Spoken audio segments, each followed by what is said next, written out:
Father D'Souza,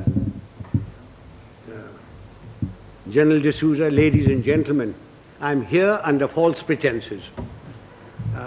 I must be the only one here who has never been into a college.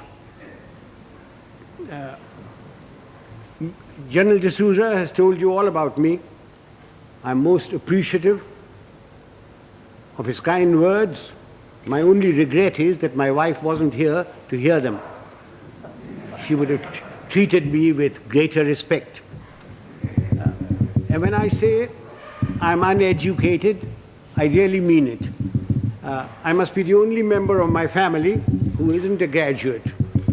I managed to do my inter-science. I got a 3rd division, mushkil se. Anyway, it's nice being in this hall with all the academics and all the educated people. And I take this opportunity of inaugurating your Silver Jubilee series on leadership. I don't know what one does for inauguration, but may I say that I have inaugurated the thing.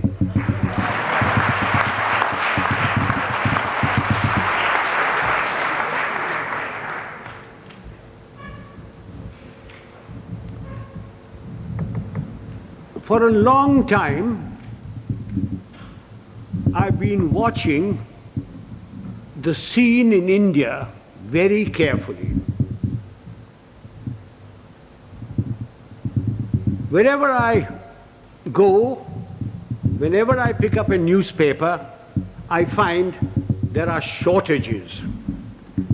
There's a shortage of fuel, there's a shortage of food, there is a shortage of foreign exchange, there is a shortage of housing, shortage of schools, colleges, everywhere. And everybody talks about these shortages. But the one shortage which is responsible for all these shortages is generally glossed over, which is the shortage of leadership.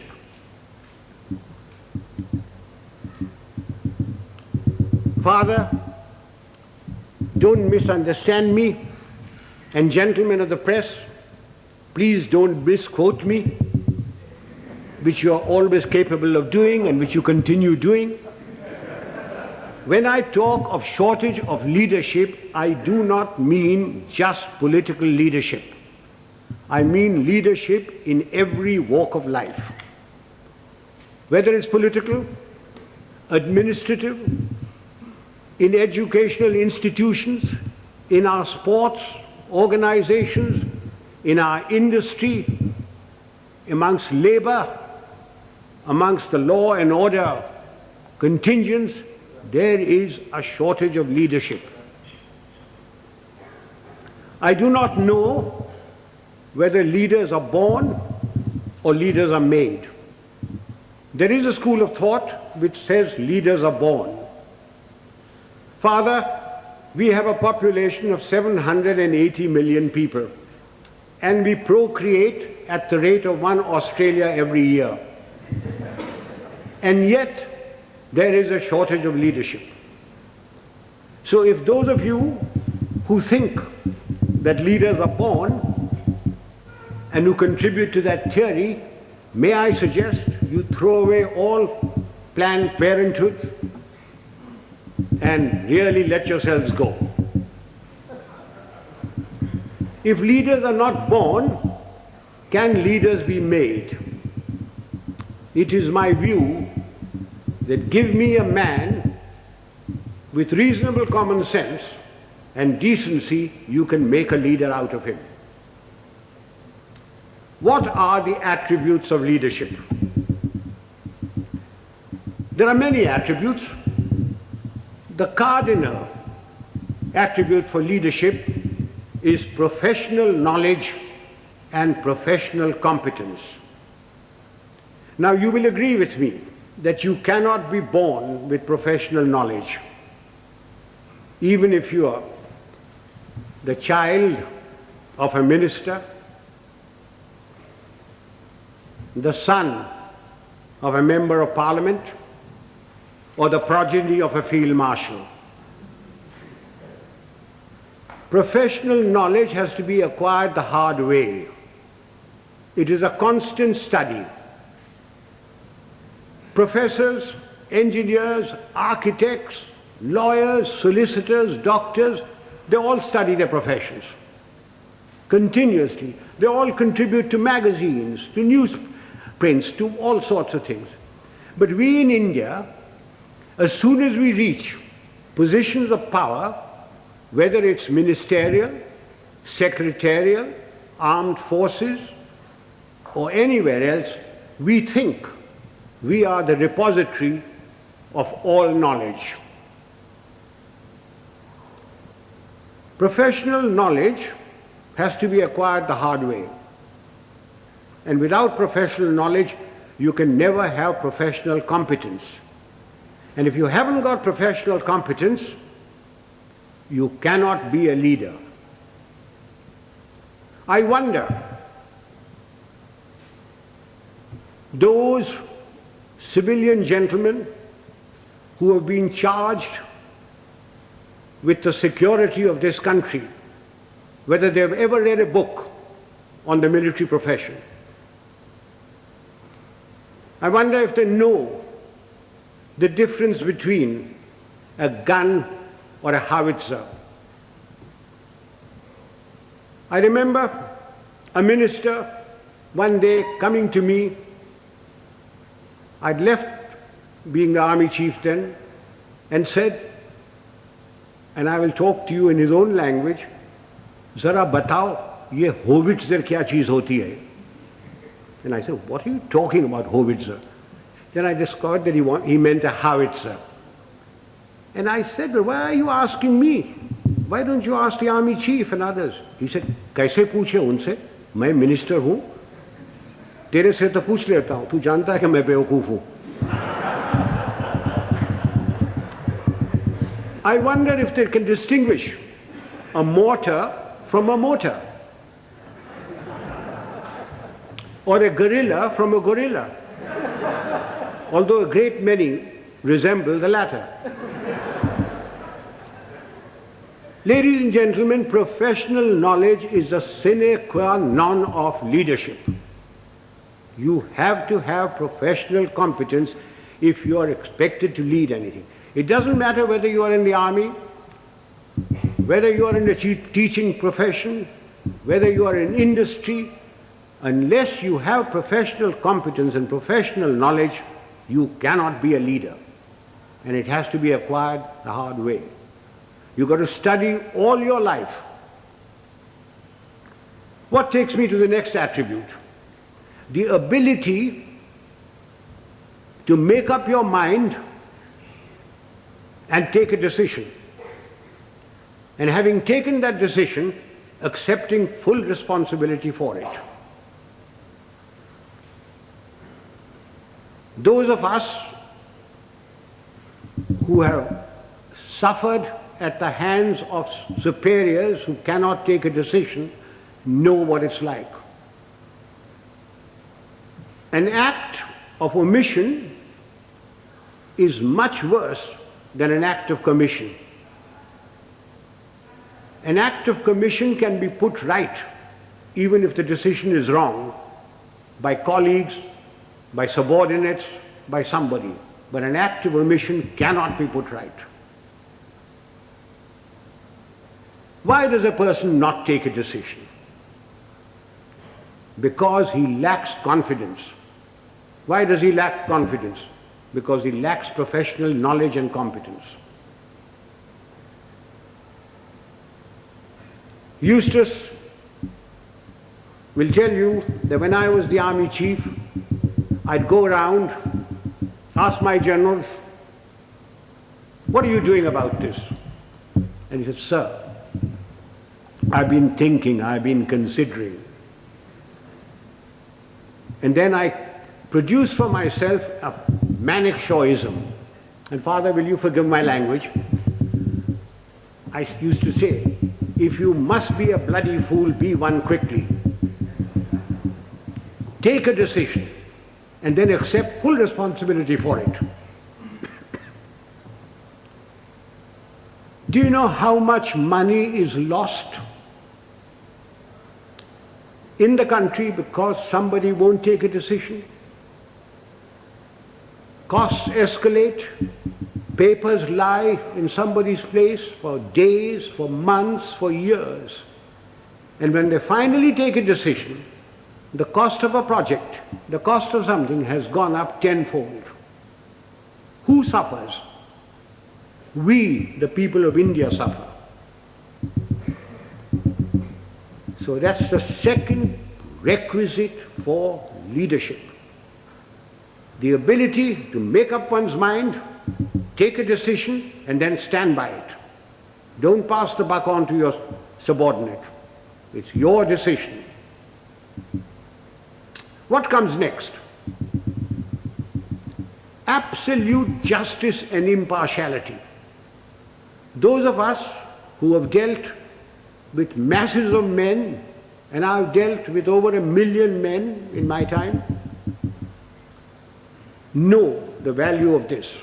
Absolute justice and impartiality.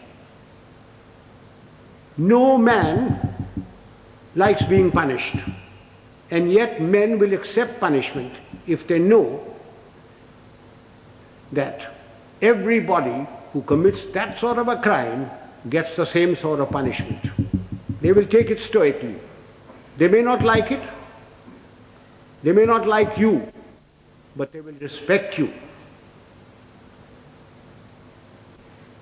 No man likes being superseded, and yet people will accept supersession if they know that it's been done fairly and they've been superseded by somebody who is better than them.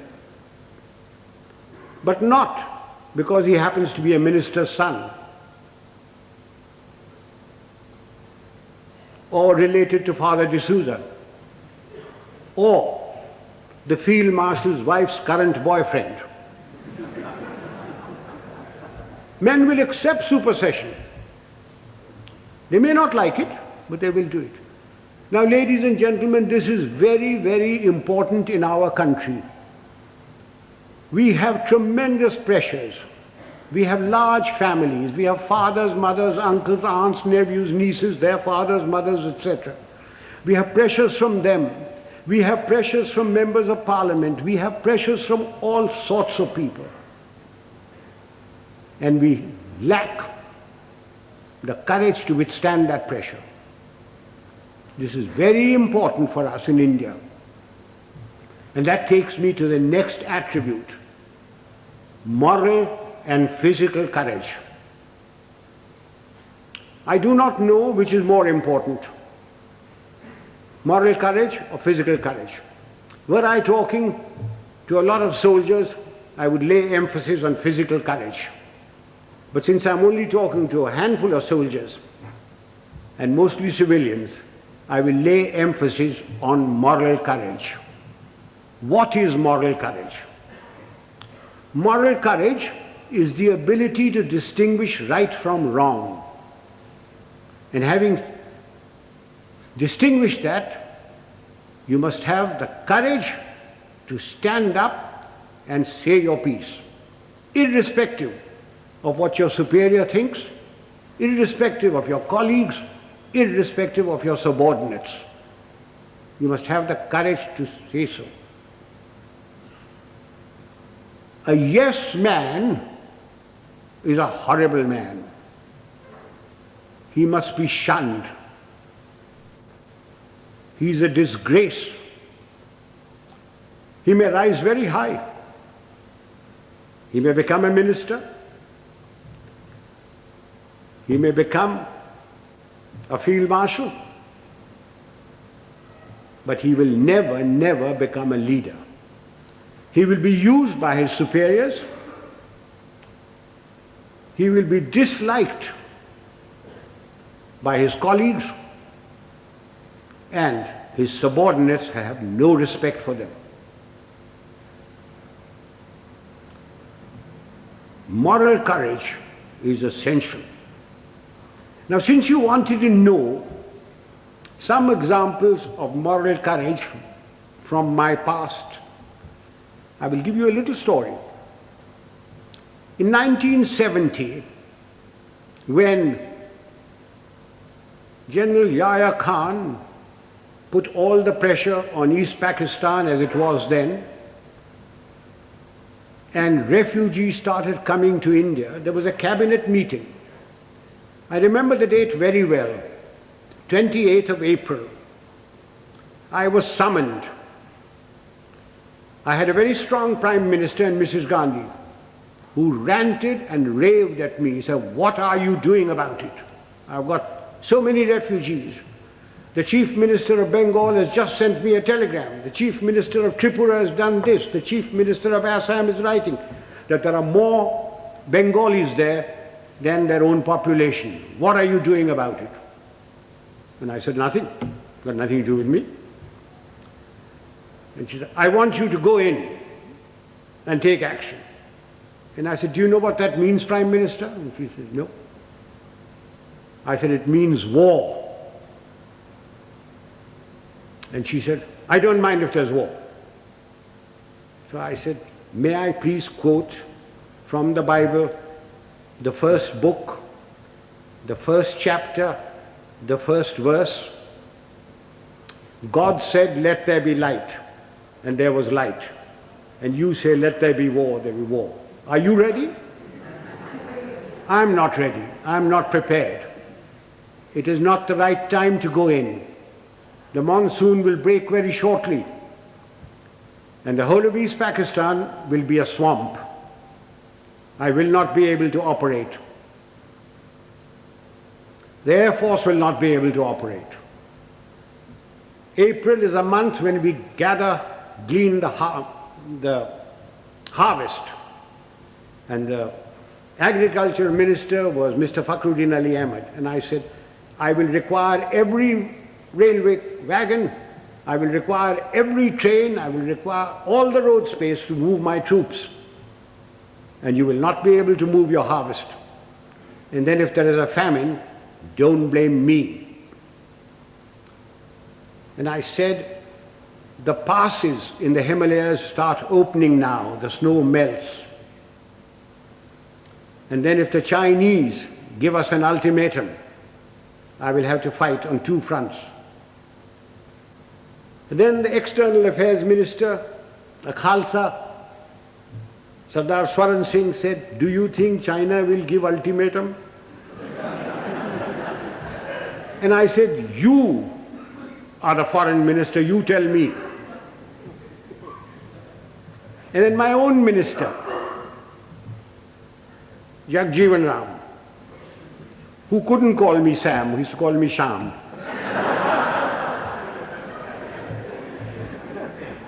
He said, "Sham, maan jao na." I said, "You ko manne ki baat hai? I'm telling you what the facts are." And I said, "If you want me to do this, Prime Minister, I guarantee you 100% defeat. Now, Prime Minister, give me your orders." And there was dead silence. And she turned round and said, "The cabinet will meet at 4 o'clock. This happened at 10:30 in the morning.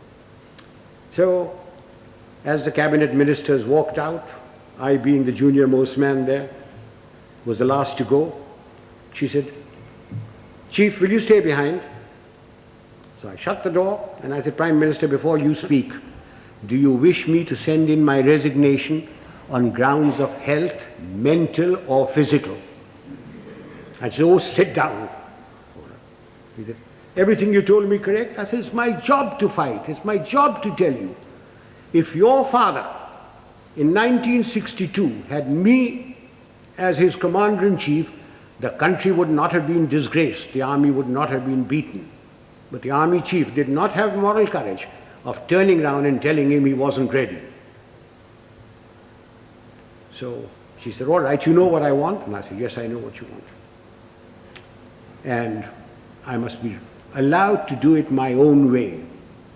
And she said, "All right, you know what I want." So, ladies and gentlemen, there's a very thin line between becoming a field marshal and being dismissed. I just gave you an illustration of moral courage. course, I didn't worry very much because my wife had money. If I'd gone, she would have looked after. She would have looked after me. So much for moral courage. Now I come to physical courage. Fear is a natural phenomenon like hunger and sex. Anyone who says he is not frightened is a liar, except perhaps the Gorkha. Everyone is frightened. It is one thing to be frightened and quite another to show fear. It's when your knees are knocking and your teeth are chattering and you're about to make your own geography. That's when the real leader comes out. If once you show fear in front of men that you may be commanding, it doesn't matter whether they're soldiers, they are clerks, they're labor, there are students. Once you show fear, you should quit. Now again, General D'Souza said, I must give some examples from my own life. This was in Burma in 1942. I was commanding a Sikh company, big tough chaps, very fond of them. I had a man called Sohan Singh, big man, stood about 6'4". He had been promoted many times to Lance Naik, to Naik, and every time, because he was a Badmash, he was broken. We'd had lots of casualties and we had to make promotions. So we had a promotion conference with the commanding officer, and Sohan Singh's name came up and I said, no use making him, he'll be broken tomorrow. So he was passed over.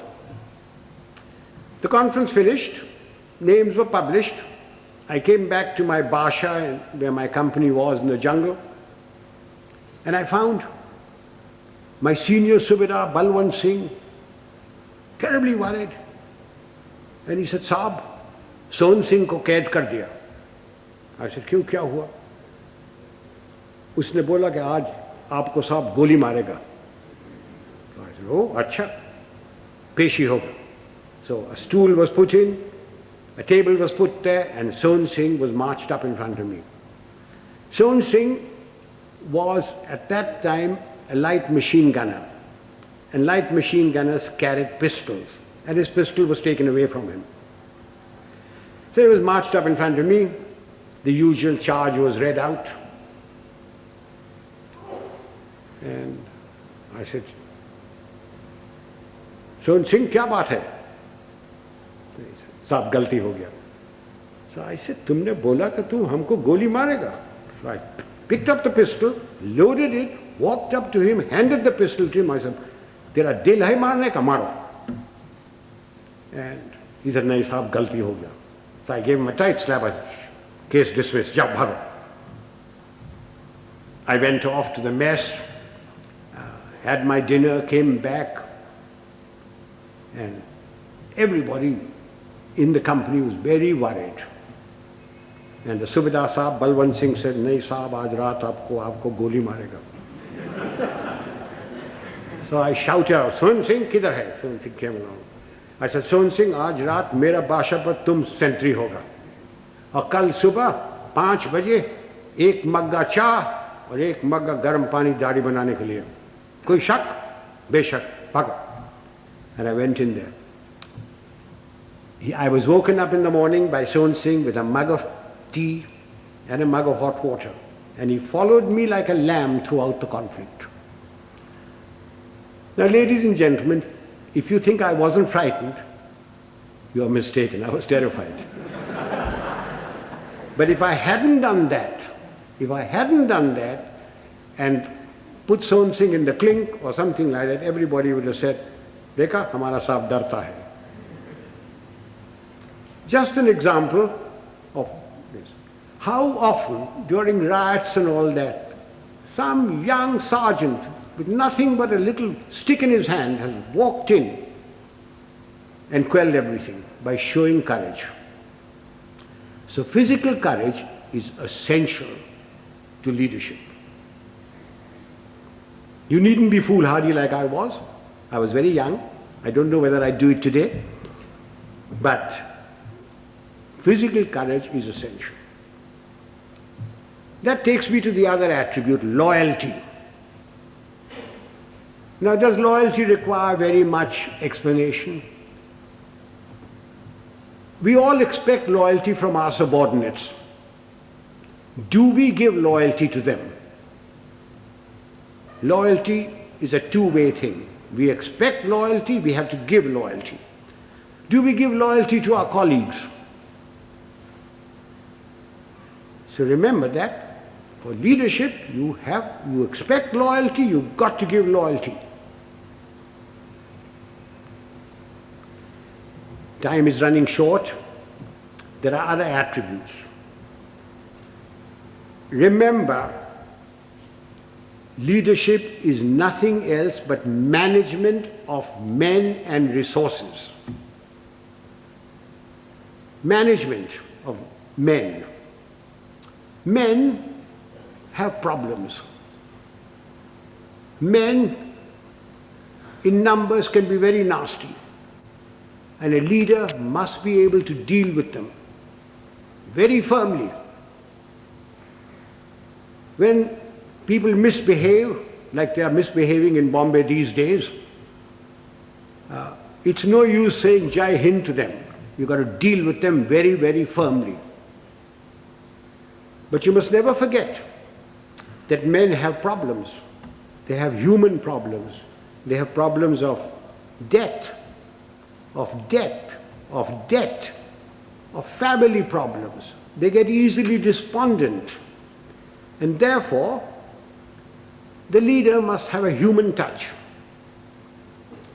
He must have a sense of humor to get them out of their despondency. He must have the gift of the gab. Unfortunately, our leaders have the gift of the gab, but they have no sense of humor. Further, men and women, generally speaking, like the leader to be a bit of a man, a bit of a lad. Take examples from history. Julius Caesar. Julius Caesar, you will agree, he was a great leader. When he came to Rome, the senators used to lock up their wives. Take Napoleon. He had his Josephine and Marie Antoinette and Georgette and Paulette and any number of things. And you will agree he was a great leader. Take the Duke of Wellington. The night before the Battle of Waterloo, in his chambers there were more women of luscious proportions than staff officers. And he was a great leader. Do you know, sir, a thought has just struck me. All these three people that I've talked about had one thing in common. They all had long noses.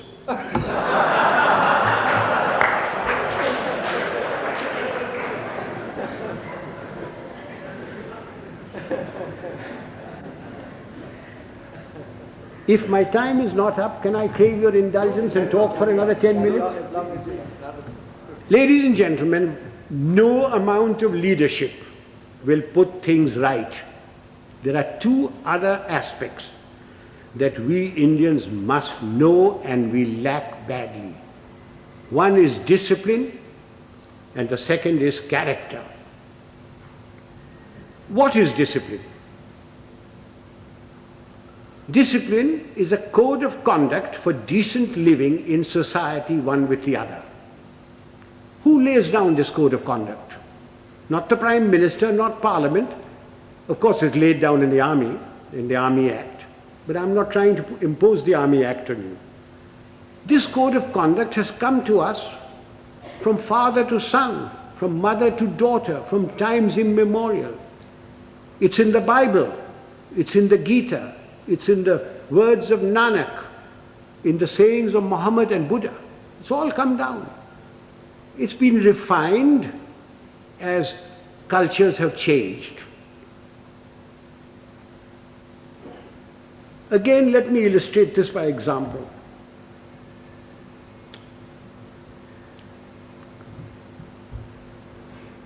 non-punctuality is an act of ill discipline which is injurious to the state, injurious to its people. Some time ago, sir, I was invited to an university, as also my wife, unlike today.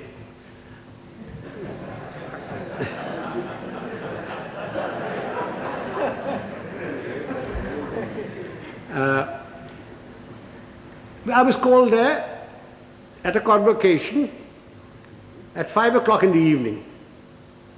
And having been in the army for 50 years, telling the driver, go slow, go fast, arrived there at 5 o'clock in the evening. I was received by the Vice Chancellor and his lady, the Union Secretary, escorted to the dais. My wife too was asked to sit on the dais, and she politely refused, saying that she'd much rather sit down, as this is the only opportunity she has to look up to me. And as usual, I was garlanded.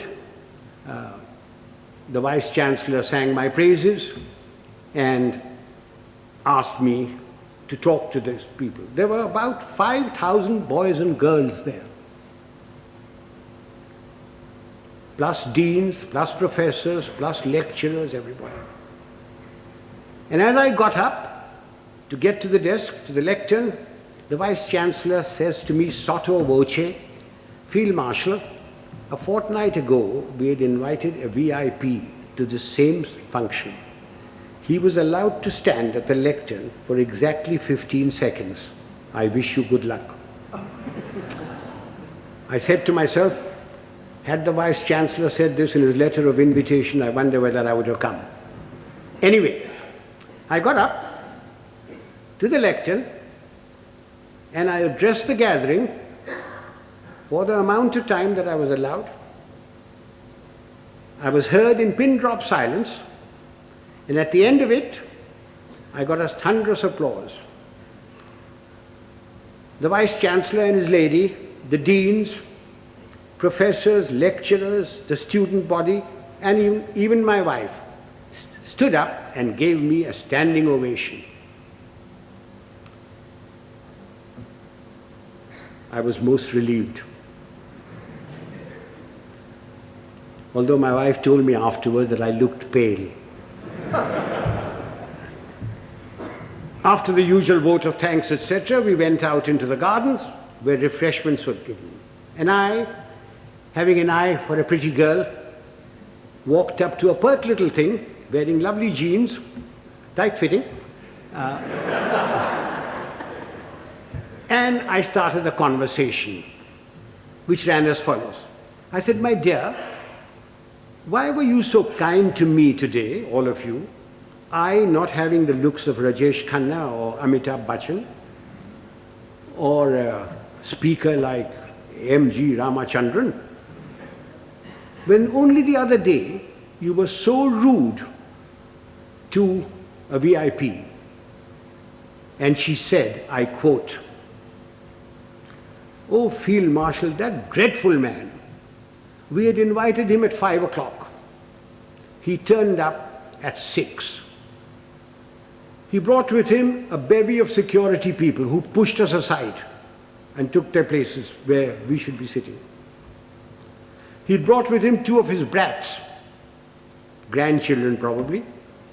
He was too old to have those kids that side. But you never know.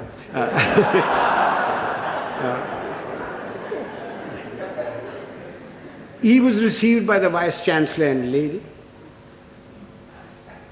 He was the Union President garlanded him, and he demanded garlands for his 2 brats.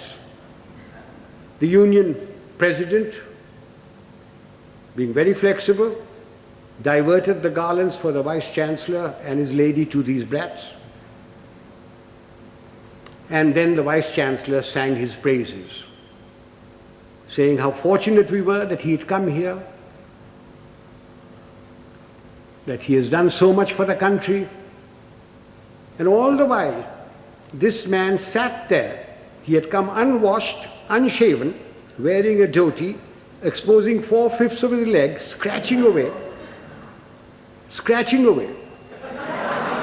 And the Vice-Chancellor said that the worthy had been to jail.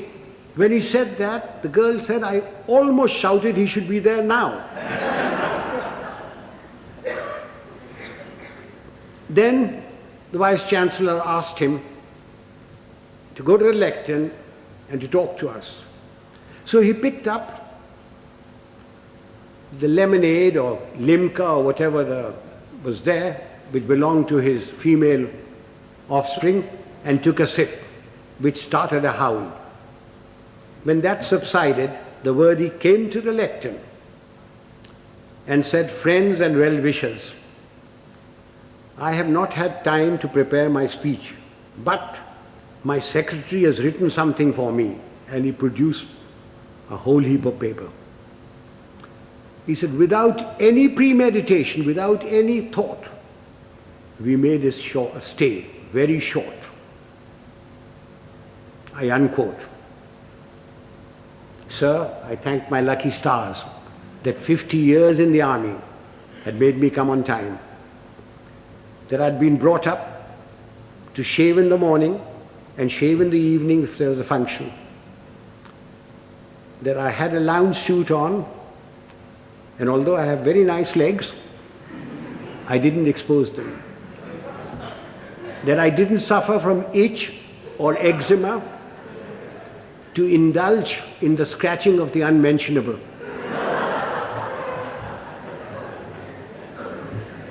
Now do you see what I mean by ill discipline?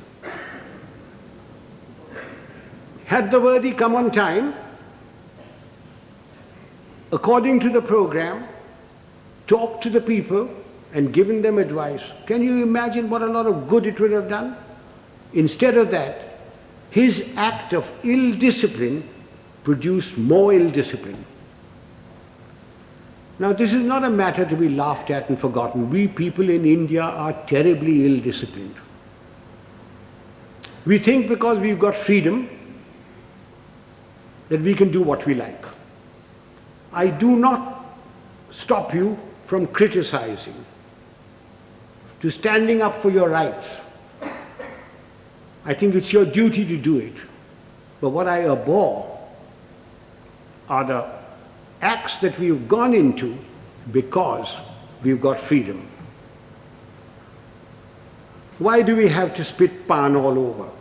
Why do we have to write on doors and things? Why do we have to keep staircases dirty and filthy? Why do we have to throw garbage in somebody else's compound?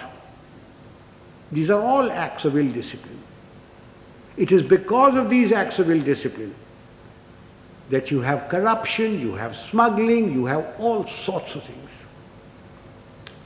Even animals in Tanzania are better disciplined. I went there 4 years ago and I saw lions, lionesses, zebras, etc. They were all so disciplined.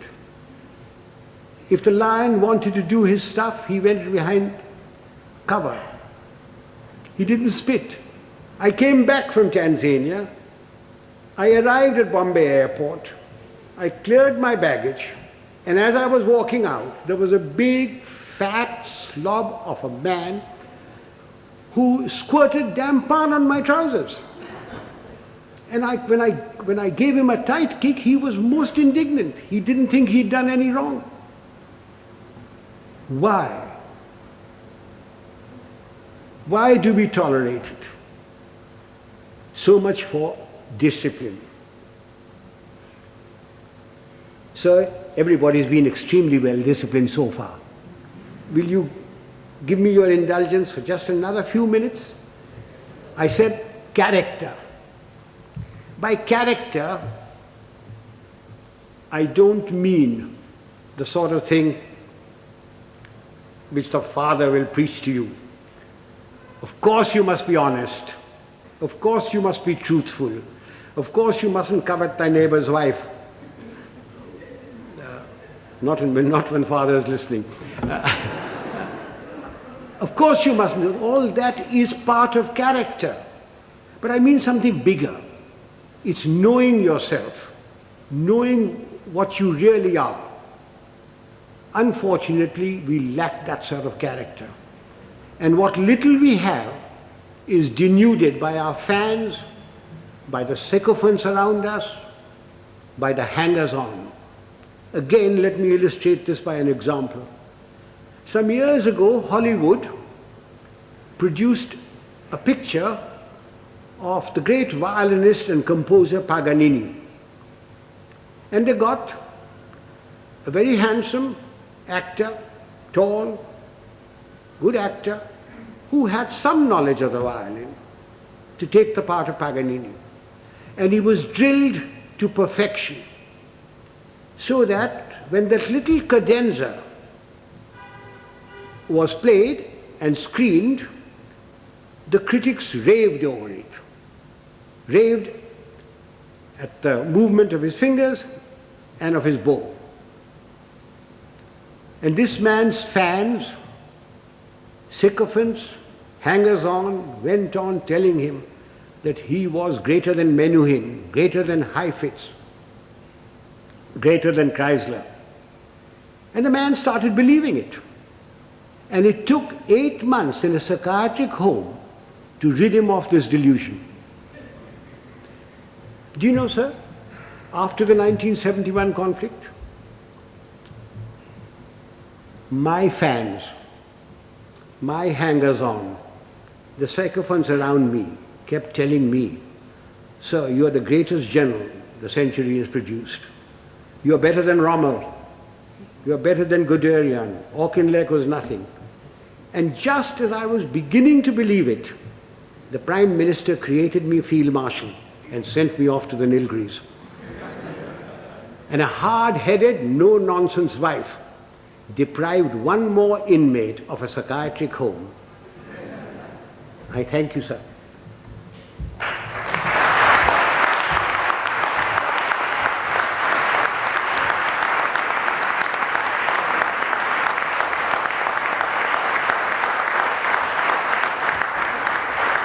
Ladies and gentlemen, I'm at your mercy. You can ask me any question you like, personal, pertinent, or impertinent. I'm getting deaf, so you'll have to come nearer me. Punctuality is very essential for this engagement was announced at 6:30. You're quite right, sir. I was ready. I was told I was going to be picked up at 6 o'clock. I was ready, waiting. In fact, the people who organized the function came up to me. Just came out of my bath and said, "General D'Souza says, please do not come before 6:45. So will you hang around till 6:30 and then we'll bring you here." Not my fault. I was there absolutely on time. Please blame General D'Souza. And he had a reason that everybody works till 6 o'clock. Traffic is also there, and therefore he decided it was going to be 6:45. I would like to add that We got to go into East Pakistan. None. Militarily. You cannot go into anybody's country. But we had 9 million refugees. We, in our own country, are starving. We don't have enough clothes, we don't have enough medical attention, we don't have enough food, we don't have enough schooling. But we had 9 million people, through no fault of our own. The Prime Minister of India, went around the whole world telling everybody that I have nothing against Pakistan. In fact, I want Pakistan to be strong. What crime have we committed that we should have 9 million people of somebody else's country in my country? You Americans, if 2 Indians go there, you kick up a row. You, the French, won't accept anybody coming in. The British don't. Why are you asking me to keep 9 million men? Yahya Khan is your friend, not mine. Please persuade him to take these people back or create conditions so that they go back. If you don't, then I shall have no recourse but to ask, I was a general then, General Manekshaw to create those conditions. Now, we had no intention, no desire to go there. All we wanted was these people to go back. And they would never go back so long as the Pakistan army was doing what it was in East Pakistan. I certainly spoke about it. I understood the problem as a soldier and also as an Indian. Now, you asked me about Sri Lanka. The number of refugees that have come in, very small. In fact, they don't want to go back. They're being pushed back. If 2 million camels had come in, perhaps we would have had to take some action. Have I answered that question? Would the young lady stand up? Let me look at her. Don't be shy. Oh, thank you, dear. What steps are taken from the moment this is leadership has been our profession for thousands of years.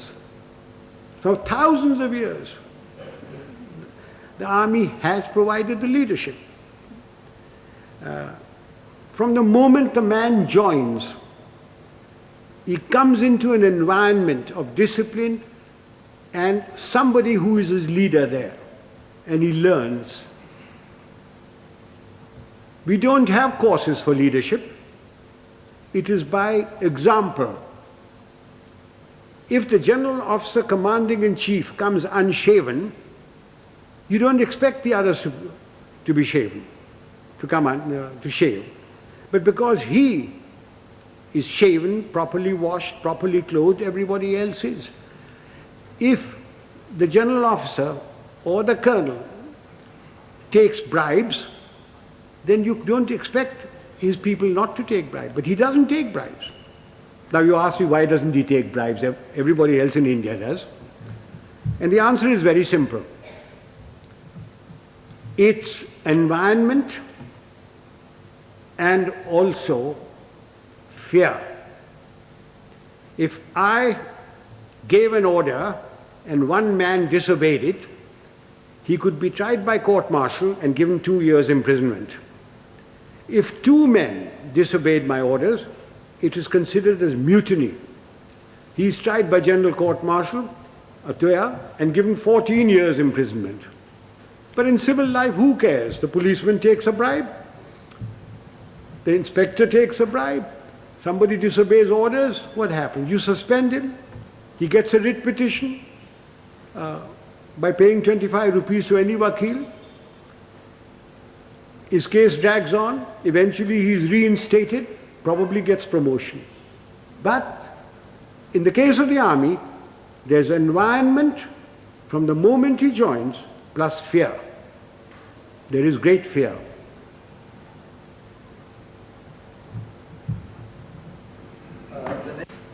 We Indians are alleged or supposed to be very religious people. If you read your own religious book, whether it be the Bible or the Gita or the Granth Sahib or the Quran, you automatically have discipline, self-discipline. From your childhood, if your parents are doing their duty, you get discipline into you. If you have any pride in yourself, you have discipline in you. So, talking of self-discipline, there it is. The Roman Catholic Church has done a great deal, for bringing discipline into the world. It has erred at times, but it has done a great deal for bringing self-discipline. One of the things is the confession. that has brought a great deal of self-discipline in people. You can confess to yourself. When you go to bed at night, when you say your prayers, confess to yourself what wrong you have done. Otherwise, I can't give you any answer for self-discipline. Yes, sir. As Yes.